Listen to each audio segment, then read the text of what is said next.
Are you writing for a different website now? No, I hope not. Did I put 25 well? Okay. No, you just said we got this covered, or we got that covered. Oh. Oh yeah, that's a reliable site. There you go. I'm too smart for that shit. So, Well, we First are 16 seconds of the show. Let's crap on a popular publication. Hey, it's what we do. We're about to crap on a not so popular TV show. That's the truth. But we are Earth's Mightiest Critics, and we are here for Wednesday Night Live because it's Wednesday. We're talking about Moon Knight, and we are in fact live. So I'm happy to welcome back. Well, speak for yourself. Listen, wait, are you not live? No. I'm Memorex. This is the best tape delay I've ever seen. How does he know to just drill those lines in? Well, he studied up on predictability by watching Moon Knight. No, okay, so I am Ian Simmons of Kicking the Seat. We have Don Shanahan of 25 Years Later and the Cinephile Hissy Fit podcast, and every movie has a lesson. We've got Elliot Serrano. Remind me of the name of your podcast, the Marvel thing. The MCU Review. MCU Review. The easiest thing for me to remember, but I keep wanting to say like the Marvel Cinematic Universe Review, but you happily condensed it for me, so I'll get it right one of these days. And we also have Mark, the Movie Man Krawchak, also known as the Noon Knight. You're way late. It's probably when he watched it instead of the rest of us at 2 a.m, right? Ooh, there you go. Actually, yeah, about that, yeah.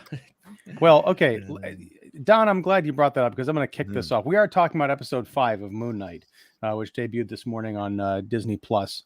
As I mentioned last week, I got another email from the publicist when I woke up this morning saying, here's your link to Moon Knight episode 5. So I had a dilemma. I could either watch the official Disney screener with my name watermarked across the middle of it for 50 minutes, or I could just bring up Disney Plus and watch it. What an ego rub. What's the GIF with the big kid who's like, yeah, we need that guy. I don't know, but he turned me into a choosy mom. But what did you choose, GIF? Exactly. But did you choose the watermark or the Disney Plus? People want to know. You set it up so well. Well, look, if I'm going to be horrifically bored for 50 minutes, I'm not going to, watching myself, my name on the screen, because I'm a narcissist, would actually get me somewhat engaged in the material. So I can't risk that. I have to have an honest experience. Okay. Here's a good example. Earlier today, for about 6 hours, it was touch and go whether or not we were going to have to put down our 18-year-old cat. Oh, and that was still not the most depressing thing that happened to me today. I watched I watched Moon Knight episode 5. Wow. We need the salt guy. We need the salt gift guy. Wow. Wow. It's the GIF. It's the GIF. We're supposed to say GIF or GIF. GIF. I think it's whatever. Supposed to say GIF, but Yeah, because graphic, right? Instead of moving picture. No, you're right though. All right. Elliot, you're shaking your head in either disappointment or disbelief or something. Was this an improvement over last week in your not so humble estimation? Well, first, hey, thanks for having me back. And Ian, I'm glad to see that your hair is slicked again. I mean, like this episode couldn't have been so bad because before your hair looked depressed, but now it's like back to, or you get back into fighting shape. You want to bring it, you're not going to let this movie take you down. You're not going to let the show take you down and keep fighting. No, this show destroyed me. But I want to say this. I knew you were going to bring this up because we talked about it last week. I am happy to stomp on your parade like Godzilla, sir. I did a podcast earlier this afternoon, and I'm doing one after this episode. So none of this is for Moon Knight. Moon Knight does not deserve my hair product. Well, you look great. I thought you were just trying to get rid of that Superman curl you had last night. So, it's the strangest thing, and I'll share this with everybody. As some of you may know, I've been watching superhero movies with my youngest. We finished Superman 4: The Quest for Peace last night. Canon. Yes, yeah, you all right? It's not a good movie by any means, but it is tied for my son's favorite Superman movie between parts 3 and 4. Oh gosh. He turns Poor guy. 5 next week. Yeah. Yeah. But I told Mark, ever since we started watching Superman like a month ago, I developed this spit curl that would not go away. It was the strangest thing. But wait till he watches the Batman movies. Oh, it's gonna it's gonna be a while before he watches anything heavier than the Burton. He watched the first Tim Burton one, and then he watched Batman. Oh my God, he's only not seen Batman Returns. Well, that's the one to hold back. That's for sure. Yeah. We started watching Guardians of the Galaxy tonight. Okay. By the way, the video, I'm re-editing it from last night, Ian, so I can CGI your mustache and beard. Since you had the curl, I figured I might as well go the full Joss route and just take out, Justice League. Yeah. You're welcome. Thank you. As long as you can make me look freakish whenever I say anything. I should say more than usual. Okay, Elliot, I'm going to let you actually talk. I'm sorry. I totally sidetracked your No, not at all. Thing. Okay, so what did I say last week about the show? I mean, this Moon Knight is certainly different from everything that's come before, from any of the other MCU shows on Disney Plus. I mean, I sit here and I go, it's like people complain, all the Marvel movies are the same. They all end the same. They all follow the same formula. They, why can't they come up with something different? And then they do something different. We're like, this isn't what I wanted. It's not like what I'm comfortable with. Why don't they make it more like this? Now, don't get me wrong. I'm not by any means. There are issues for me with pacing with the show. Like I said, there's I want to say it was the third episode, the episode when Moon Knight was doing the strange turn the sky back bit. Yeah. 2 ago, 3. It didn't make a lot of sense to me, but fine. They're doing their thing. This particular episode, though, I'm going to be perfectly honest. This one, I don't want to get too serious right now, but as someone with a family with a history of mental areas that I was not expecting, so I'm there going, "Holy crap! Who is this show intended for?" Am I having my little kids watch the show? I don't know. I mean, you talk about the heavy stuff where you talk about first you have a mentally ill hero who, we're going to chalk it up as a gimmick to give an excuse for all his different personalities. Right. But then we really delve into where it comes from and how it happens, and the fact that he had a history of abuse in his childhood and mental illness and all this. And again, it's all stuff from the Jeff Lemire run. But again, it's like, man, are they sending him a check? Is Disney sending him a check for all the script input that he? We know he they gave? don't. You get a $5,000. Was it? Did we hear right? A $5,000. Yeah, that's some chump change crap right there. Yeah. So I'm watching this. I'm going, okay. I mean, it's different. Yes, certainly not. I mean, we keep waiting for Moon Knight to show up and give us some Marvel action, and I'm even like you guys were saying, how are they going to resolve everything by the end? And I've already given up. I'm going, they're gonna end this freaking thing on a cliffhanger. That's what they're gonna do. The Jake Lockley persona is gonna be revealed at the last possible moment, and that's gonna be your cliffhanger going into Moon Knight season 2. And we're all gonna go, oh, okay, I guess. But I still thought what it was, for how they handled it, and this is for me, I was like, wow, this is like, but at that point I said, I don't think this is a superhero thing. It's something else. Right. It's something completely different. I'll second what Elliot's saying, where to go there as they did, and to go, I mean, it's still PG-13-ish. They still went hard with the very heavy feelings, with the very heavy adult drama, and whether or not this fit as a penultimate episode, or if this, like we talked about with last week, like if last week's, Asylum reveal was like episode 2 after you really get things started. If this was the middle spot, episode 3, who would that hit as a good mid-season turning point spot? But the fact that if this was in episode 3, man, I'd be on pins and needles wondering, gosh, where could this go? Where could this be? Look what they've done to Steven, and wow, he's really got these origins in these dark places, and now the realm is open so far to explore. And even even the wild and crazy mystical Marvel stuff that I kind of lamented when we saw and had this dais here on Eternals, where I'm like, wow, you're going there now. Like you're going full Kirby. Like we have Eternals in the core of the earth and history doesn't matter. And everything was made by this and that. And like the quote unquote groundedness that we all loved Marvel for starting with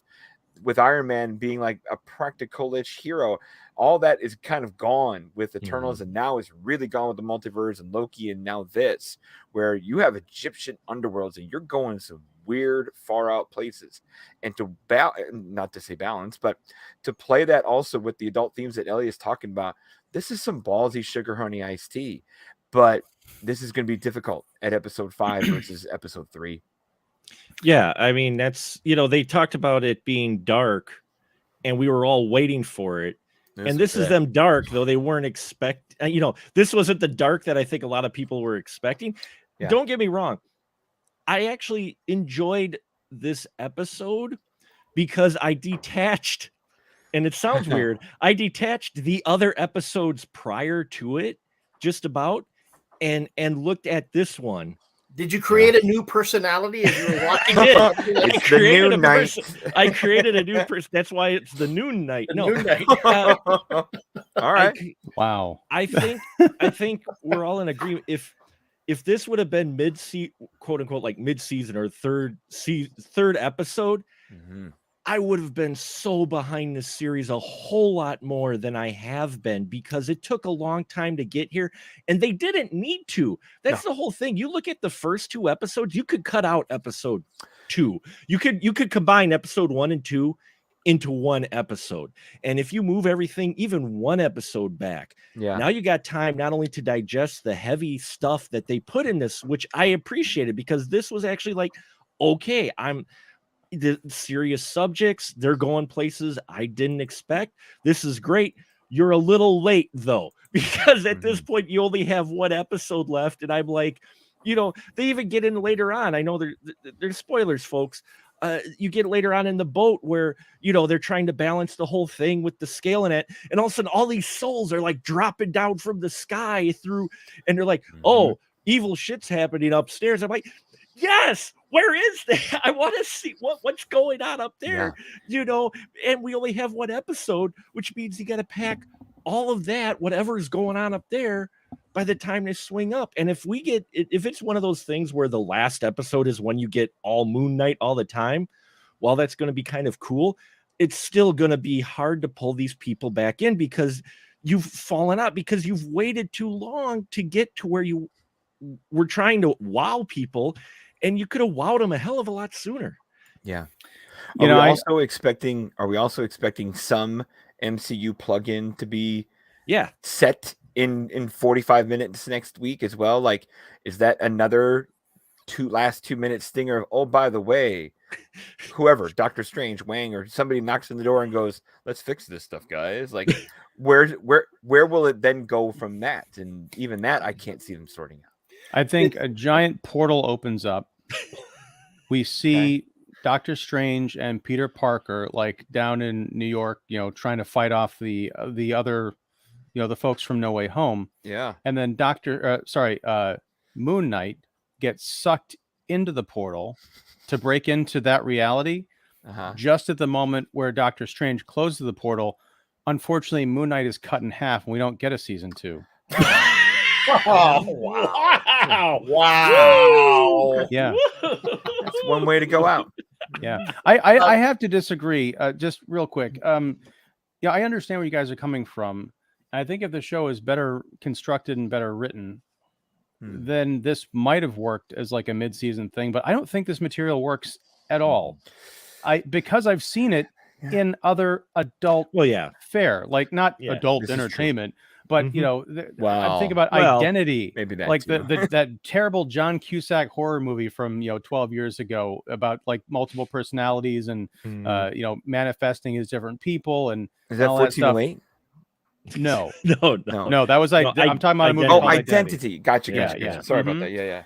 No, it's fine, but just that bad horror movie had more going for it than I think what they're trying to do here. And it's the problem is because it's a Disney Plus TV show. Elliot, you're exactly right. You know, are you going to ask kids to watch this? The answer is no. So I think you either attack the material on a level that they can appreciate and the adults can appreciate, because honestly, maybe the answer is a lot of folks, but how many people are saying, I'm going to watch this show with my kids, knowing that it's not like the happy-go-lucky kind of, I could see it like Thor Ragnarok being more, you know, appropriate because it's kind of goofy and bright and colorful than this Moon Knight thing. You get through episode 1 and the colors are all drab and it's just kind of dark and weird. I don't understand what's going on with the hippo. I thought the reveal of the origin story of Mark Spector, you know, coming to Khonshu was the most ridiculous thing I've ever seen. It's a great visual of being out in the desert. Yeah. Once again, we pick up, we talked about the Desert Massacre. Now it's the immediate aftermath of the Desert Massacre. Can I just see the Desert Massacre maybe once? But no, Mark Bloodlust Spector. Ian's showing up. Bloodlust Ian's showing up. I need some killing. Yes, well, there's a little bit of blood. We see the trail as Mark crawls his way into the Temple of Khonshu, and he's dying on the steps, and that's kind of a neat idea until he pulls out the gun to shoot himself. And at that moment, Khonshu says, I need a warrior, someone who's brave and fearless to be my right hand. I'm going to pick the guy who's about to kill himself, because nothing says bravery and determination like suicide, right, gang? Well, right, he manipulates it by saying first, what a waste. To kind of snap him out of it. No, I thought about that at the end of episode 1. Yes, we've seen. You are right. I guess why I enjoyed it, taking it within just the context of the series, I enjoyed this episode probably the best because the way the narrative and everything played out and where it went and the mature themes.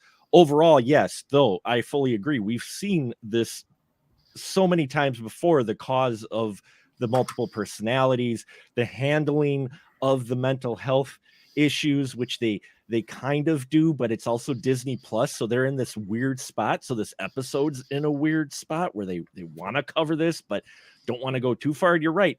Who is this for? Because it's just this isn't something for your young kids to sit down. Maybe the first episode, if you sat down, you're like, okay, because they cut away from the deaths and that.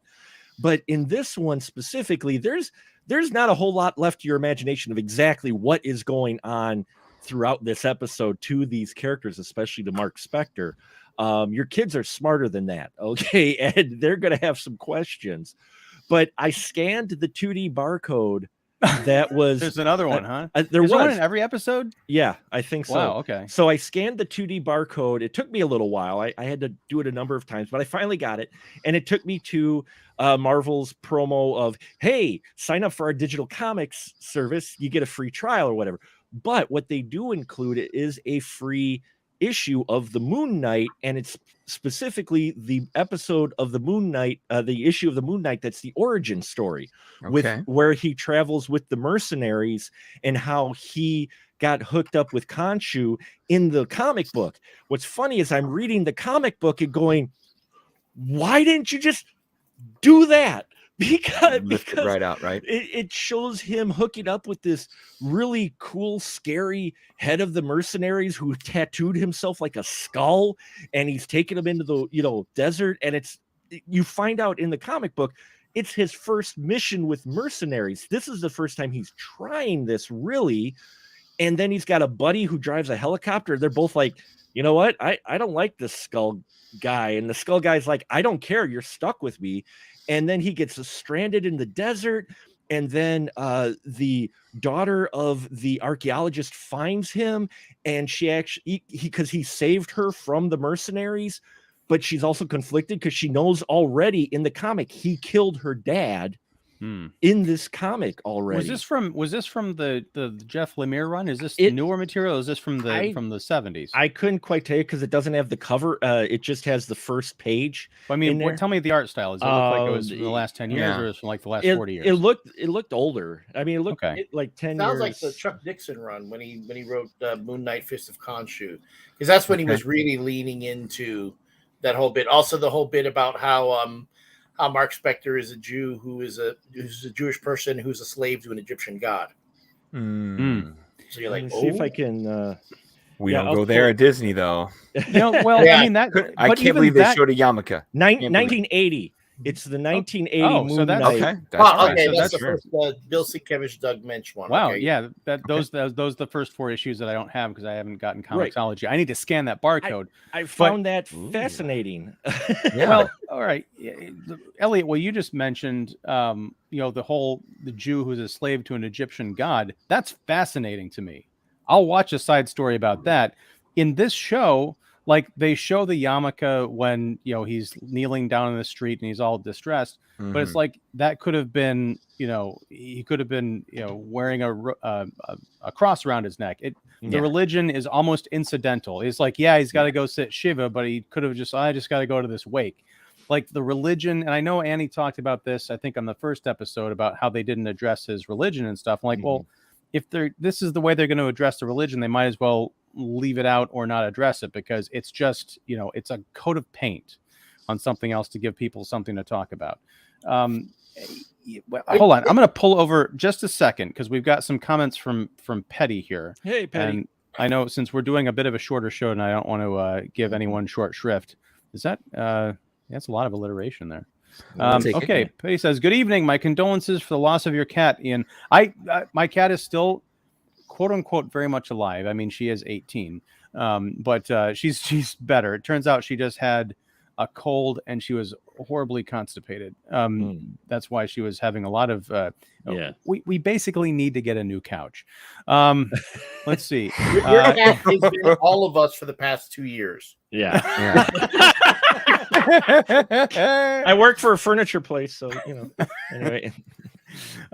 It doesn't make much sense that the hippo nurses, without knowing much about Mark and his alter ego, decide to go against their boss Osiris. That's a good point. Although I can't get too much into that because that whole business about like driving the boat and what she was doing there, I couldn't get past the voice because the whole time it sounded to me like it was coming from a recording booth and not something that was actually part of this.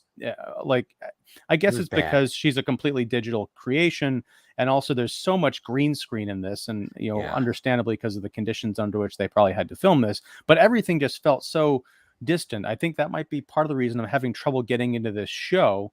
It's narratively distant, it's visually distant, and it just sounds weird. Moon Knight wants to be a Batman in the MCU, but ends up being Two-Face with supernatural powers. Ooh. That could be the line of the night. At least in this show, I would definitely say, for sure. It did feel at the beginning like they were going to try, and that's what the trailers were kind of leaning towards. And I'm like, okay. And now, we have something completely different. And it's just one of those things where I don't know what their point with this series is, in all honesty. I mean, it's I know they're trying to tell the Moon Knight story and try to be different, and they are attempting that, but they are stumbling over themselves a lot with this series, where they could have really, and we've all said it in the other episodes, there's a lot of great ideas. We pass them like 50 miles an hour. It's like the off ramp, and we're just keep driving on that same road, and you're like, wait, I want to go there. You're like, no, we're going this way, and you're like, where are you going? Do you have a map? The answer is nowhere. Elliot, get back in here. You've been I think you've been wanting to say something. No, it's not you, Mark. It's just I feel like I keep sidetracking to like do stuff, and Elliot, I want you to say something. I keep waiting for there are jokes that I want to drop along the way, but then like that, we missed that off ramp, and it just keeps going like, we're not gonna get that joke now. That was 2 exits ago. But the one thing about I seriously doubt there is going to be a tie-in to the general MCU, because I did read an article recently. I want to say the showrunner on Moon Knight said that they wanted this to be completely separated from the MCU, that they wanted to be able to do whatever they wanted without having to worry about having a time with the MCU. So I do not foresee any sort of reference or anything taking place in the show. Wow. See, and that's a tough sell. That's going to be a tough sell to a culture, and you can call it a culture, a demographic that you have cultivated over the last now 12, 13 years. Kids who have started watching Iron Man when they were 7 at that impressionable age, and now they're the money havers coming out of college or in the middle of college. They got money. I don't think that's how college works, Mark. Well, no one has money. But they've come used to this formula, the structure, the story. Even though you're doing something different at the same time, you've got to come up with something that's really written solid to be different. That's why Doctor Strange for me is one of my favorite MCU films. I love Doctor Strange because it's completely different, yet they were able to sell the idea of magic and go to some pretty bizarre places. For up to that point was unusual for an MCU film, which is why I loved it, bringing in the mysticism and everything. Yet they still managed to do it very well and sell it to this audience that you've cultivated, being a grounded, Captain America and all these. Now you're getting into that mystical stuff, but it still was MCU type formula. It was still grounded in the MCU. You had familiar faces, you had familiar environment, references only, even, which is why I love it as well. You only get the tower in the back and the mention of, the fallout of Civil War from Rhodey. But those were simpler times. I mean, this multiverse of madness is tying in the TV shows and the movies and everybody. It all just feels like a bit much. And I honestly, and I think I mentioned this last week, Moon Knight is hampering my enthusiasm for the multiverse of madness because it just makes me realize I'm like, this is all just kind of product. I don't know if this is a placeholder show in the same way that Boba Fett was a placeholder show. We talked, I think, in episode 1 or 2 about, the importance of shows like this in terms of building a streaming service, because people are going to want to go back once the new movies come out and say, oh, where are all the Easter eggs? Right. If this show is not tied in at all to the greater MCU and the reputation is it's not that good, then there's no reason to go back and invest in it. And that's why I don't feel like, unless something happens in the MCU to mention Moon Knight or give, instead of Moon Knight reference in the MCU, they give significance to the show in the bigger scheme of things. I don't see a season 2 happening on this thing, which is unfortunate because I love the people who are involved in this show. I just wish they were involved with better material. Well, Pedro Pascal acts the shit out of this episode. I loved his acting. Pedro Pascal. Not Pedro. Oscar Isaac. Oh yeah, Oscar Isaac goes. Sorry, I don't know why I thought Pedro. Because you're obsessed with that the Nick Cage thing. Yeah. I watched the Nick Cage movie last week. It's still on my mind. I greatly apologize. No, Oscar Isaac acted the hell out of this episode, though. He sure did. This was the equivalent of what we saw when we first saw Ethan Hawke when we were first introduced to his villain. Yeah. I want to see Oscar Isaac from this episode with the Ethan Hawke from the second episode, I think it was, or whatever. I want to at least see those characters, because at least there's some. I really felt like there was actually more effort put in, not only in the writing and that. I'm not saying it's great, but compared to the other episodes, this one had meat to it and to his character a little more. And it felt, this is what I wanted to see from this character, is exactly what we get in this. But I wanted to see that, episode 2 when we met Ethan Hawke. Right. If we would have had this as well, that would have been really a solid, more solid episode. But you kind of okay, they're debating some more. Oh, look, we get it. He blacks out again. We know. Yeah. So, Don, what is your take on Oscar Isaac in this episode? I'm with Mark. I thought he acted his ass off.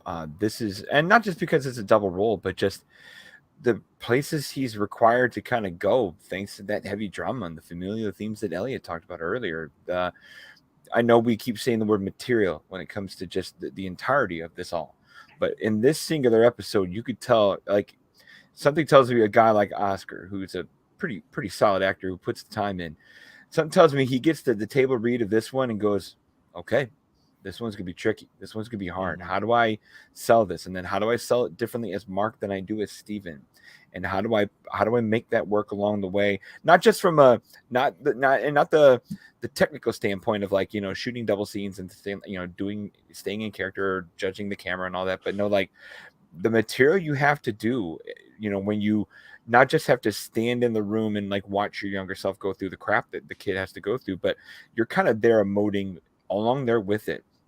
And not just that drowning scene, but all the different scenes, or like his little character switch drunk in the street at the mother's funeral. Like, it's a hell of a scene from Oscar Isaac, where I was endlessly impressed.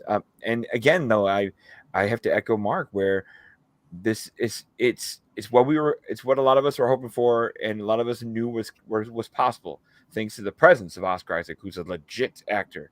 But this feels so too little, too late in a clouded mess of other things. Where, yeah. I don't know. I was impressed. I will say this, though. I will say this. After this episode, it makes more sense to me why Moon Knight is the way he is, as opposed to Bruce Wayne. Hell yes. Who $1 billion later and years later still hasn't gotten over the death of his parents. Yeah. You know, dude, you could afford therapy, okay? People work this shit out without, you know, going over the edge like you did. At least in this case, you would think, yes. Well, you know, here's the thing. I love Oscar Isaac as an actor. I do not like him as an actor in this show, including this episode, because of the material. Okay. It's not, they keep degrading what Moon Knight was, the conception of the character. There goes any attempt I'm ever going to have of getting him on this show. What? On this show? No. Anyway, Oscar, I mean, come on, we were going to talk about it. That ain't going to happen now.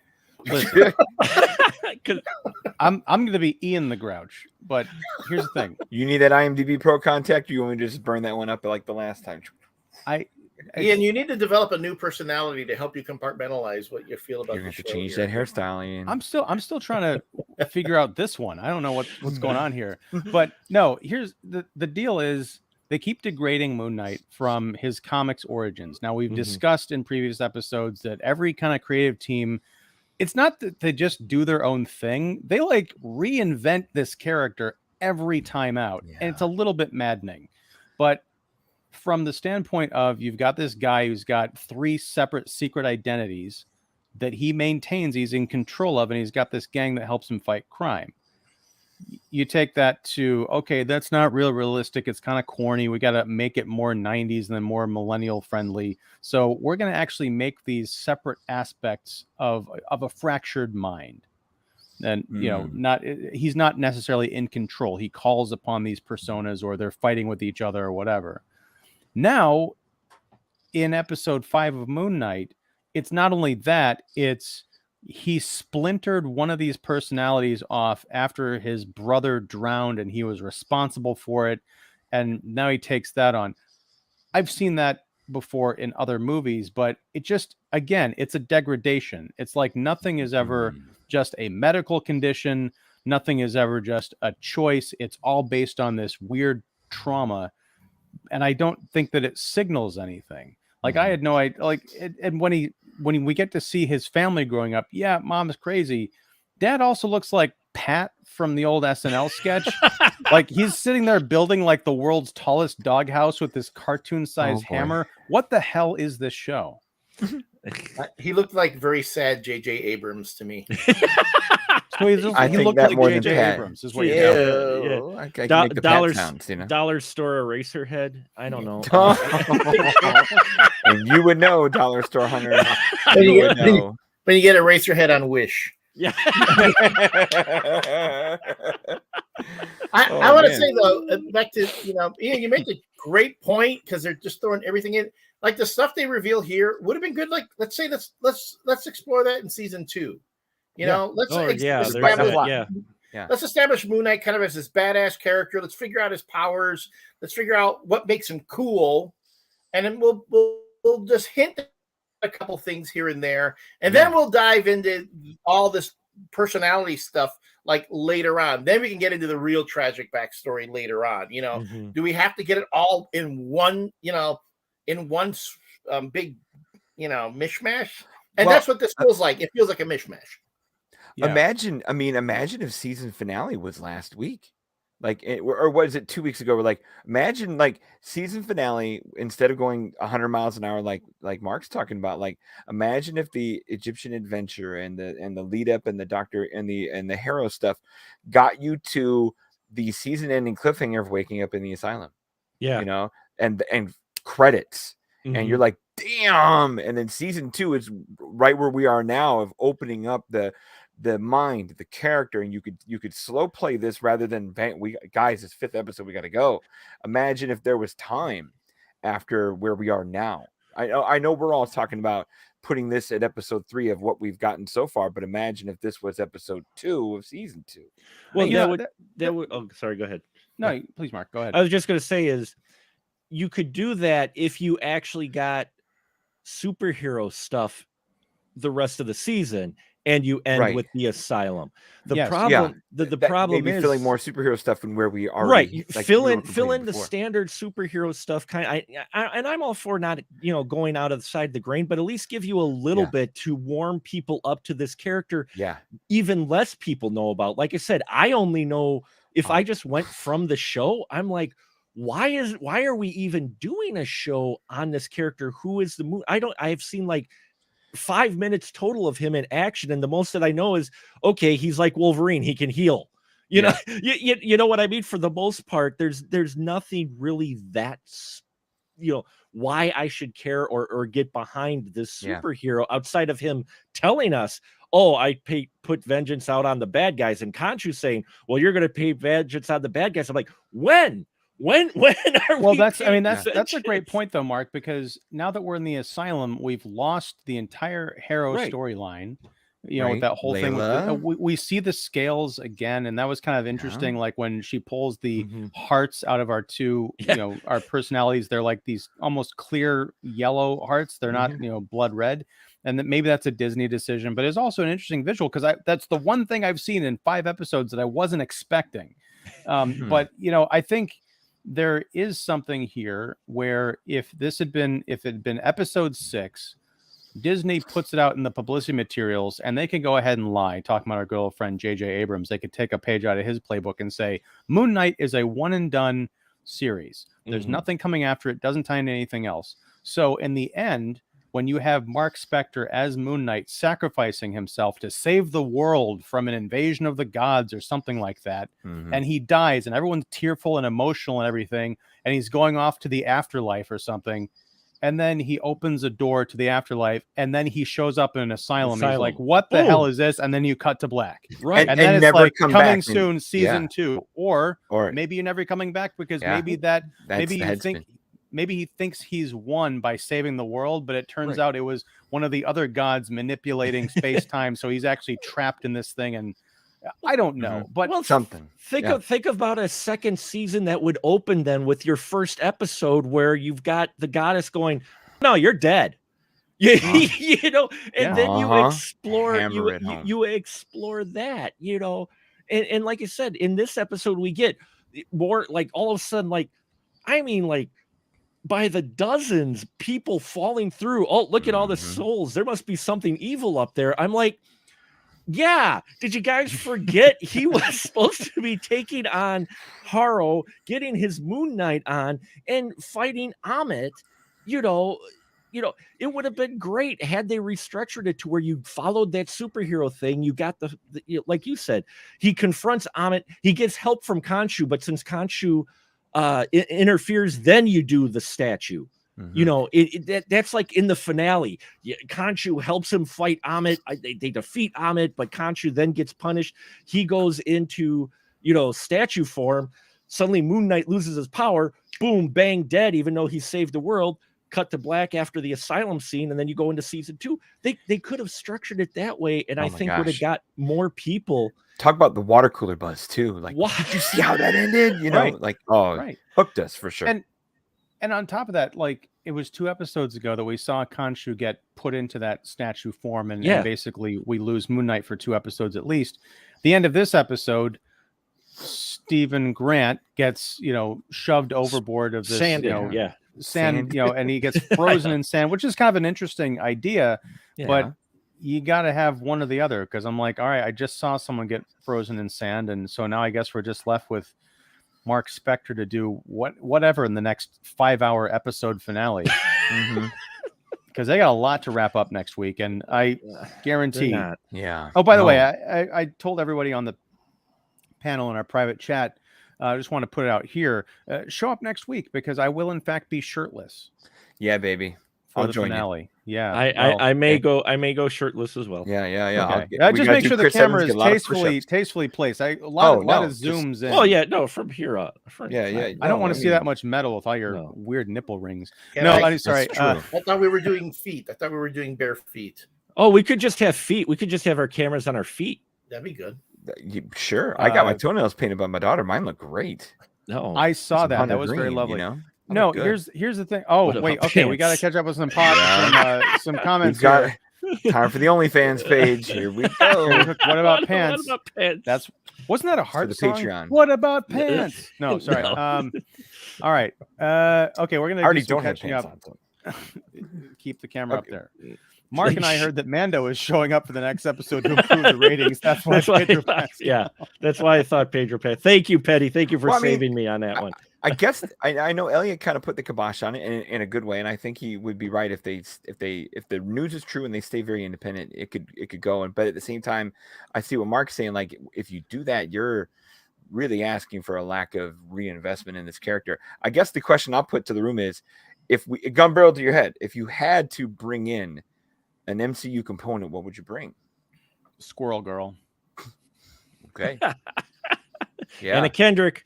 Oh, she's aged out of the role at this point. Yeah. Nah, she's still Anna Kendrick. She could do it. You sound like a pitch perfect person. I am. That's what I say about Mark all the time. He is a pitch perfect person. I am a pitch perfect person. I don't know. Elliot's completely lost respect. Yeah. Not only do I like BVS, but now I'm a pitch perfect fan too. He's just like sitting there going, I like Pitch Perfect too. Yes. I'm a fan. I'm a fan. We're together on that. There you go. I love Anna Kendrick. Yeah, she is wonderful. Yeah, here's an idea, gang. Next week we'll do a Pitch Perfect retrospective instead of covering episode 6. She needs to get better roles. I'll just throw it out really quick. A Simple Favor was fantastic, or I think it was called. I enjoyed it. Outside of the roles that she's gotten, it was a little bit darker for her at least, and she wasn't dark enough. Yeah, I didn't see that. I know what you're talking about. It's the one with Blake Lively as well. Yeah, it's a unerotic erotic thriller. It's terrible. No. See, and I enjoyed it. I enjoyed it. I dug it. It pulled its punches by the time it wanted to go. Well, who to bring in from the MCU? You know, I don't know. You couldn't really do Strange because you probably can't afford it for the show. Yeah. Even though it's Disney. You know, you could bring in maybe Wang. You know. Yeah. But not even him, he would be a stretch. I'm not sure. What about you, Elliot? What about you? What would you bring in if you had to? Last frame. Hand picks up the Khonshu statue. Sharon Carter. Oh. You mean like the power broker Sharon Carter? Yep. Yeah. Now you're talking. Yes. Okay. That I could. Yeah. It's like she's still doing her thing. She's tracking down all these. She goes, "Oh, I hear this has got something to it." You open it up. She clenches it in her fist. That, or you could even do Dreyfus, Mary Louise Dreyfus's character, maybe as well. Either one of those two would make sense. Thinking there's power because they think there's, and it's attached to Moon Knight, so they think maybe they could use it to create a warrior or Moon Knight for themselves, because either one has their own agenda. They would make sense, wouldn't have a huge impact on your MCU film, right? And you could bring it to some seriousness at the end to kind of make the trip worth it. I know. I can see Dreyfus because maybe she's the fence that put on the op that went south, right? Know? There could be that too. Yeah. I guess I'll echo kind of where Annie's mentioned in our previous show is like, if you Midnight Sunned it to Blade and Black Knight, that'd be nice. You know, if this was the place that Mahershala Ali showed up just for shits and giggles, that'd be fun. But that's not the Moon Knight they're making at all. So no, I'm holding out for Pepper Potts at this point. Pepper Potts and Squirrel Girl. Bring them back. Squirrel Girl. Okay, so let's see. Moon Knight in the same universe as Book of Boba Fett. Yeah. Oh, well, they're both in the desert. Oh, Oh man. There you go. There'd be a moisture farm around the corner from the gate of Osiris. There it is. Oh, yeah. Ian, you and I have been on too many shows together. Mm-hmm. That's the truth. And we're going right into Obi-Wan after that. Get me out of this rock. All right. Obi-Wan, by the way. Oh, yes. I'm in. I meant the Ship of Souls. Okay. Spider-Man would be a good addition to help the Moon Knight people. Does that solve every problem Marvel has right now? As Tom Holland just shows up and does, Nathan Drake shows up because you've got Sand. Bring in Sandman. Hey, they brought it back. Let's just do Sandman. You got all that sand. Hey, wait, are you talking about Flint Marco or Orpheus or Morpheus? Never mind. I'm mixing up my comics universes here on purpose. Like that. Nope. All right. We're coming up against the clock here. Yes. Unfortunately. Oh, I should get like one of those little hourglasses so we can watch the sand go through it as we time our episodes. Yeah, more sand. Watch some more Days of Our Lives, buddy. Okay. Well, hey, I'd gladly. If Marliana gets possessed again, I'm there. Exactly. So, what, Mark? Anyway, so any closing? You two all of a sudden know way too much Days of Our Lives right now. You've either spent enough time on unemployment watching daytime television, or you had some cool moms in the 80s who introduced you to the good cheese right there.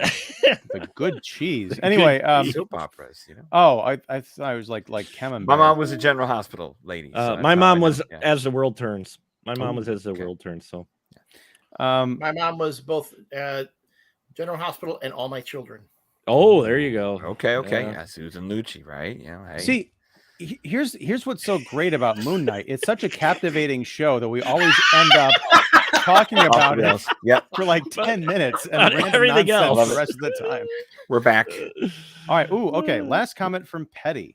Ooh. Elliot, off-topic question. Do you think the new movie Thor, Love and Thunder, Thor will be the mighty Thor again, or will continue to degrade him as in the last movies? That was my question from the trailer of last time. I have not watched the trailer. I'm not going to. Good man. Elliot, this went to you. What do you think? I'm going to be honest. I have no idea because I did not follow the entire Unworthy Thor and Jane Foster as Thor storyline in the comics. I picked it up for a while, and it was like Clone Saga. It went way too long, and then I gave up. And then next thing I knew, Thor was Thor again. So yeah. I don't know. I'm kind of with Petty on this one, and I talked about it, I think last week I mentioned, like I did watch the Thor trailer, and without getting too much away, it's just, well, I mean, that's the thing. Like, Don, I can watch trailers now for Marvel movies because my interest is like going down so far that it's like, I don't care if they spoil like, oh, Thanos is back. I'm like, who gives a shit? But okay. Right.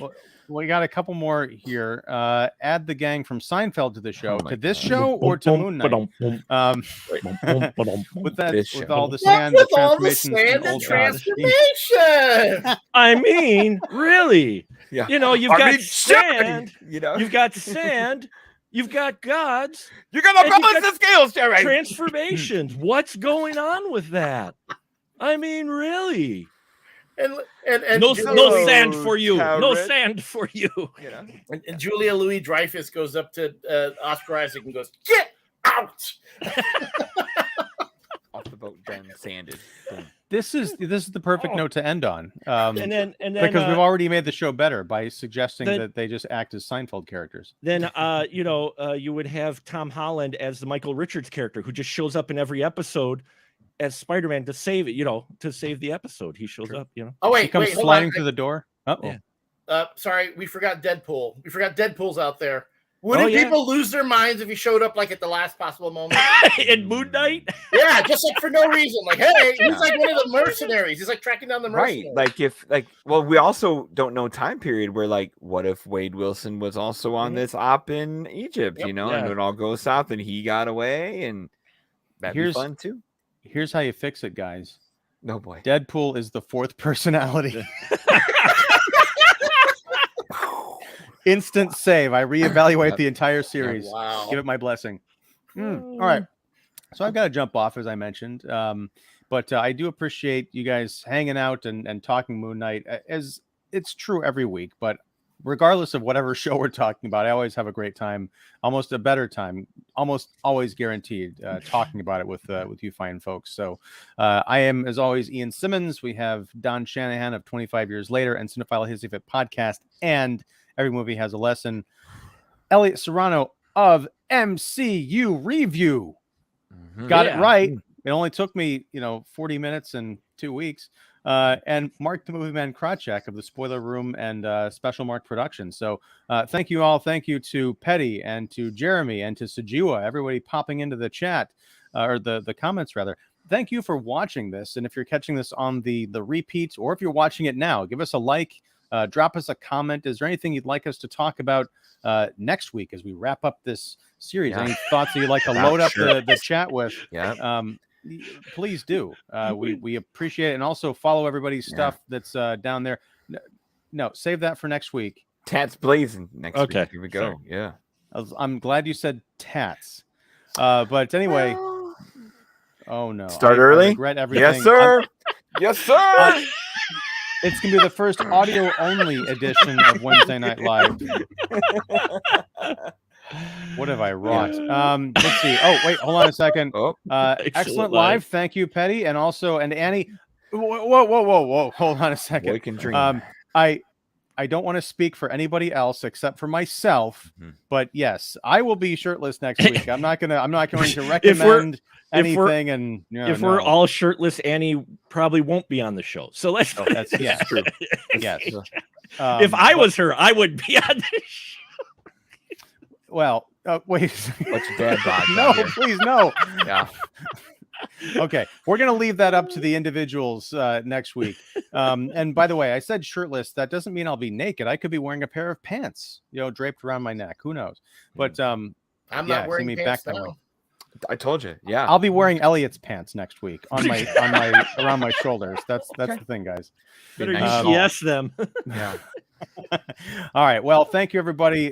Thanks again for tuning in, and we'll catch you next week. Same time, same channel, 8:30 p.m. CST. Excelsior, and have a good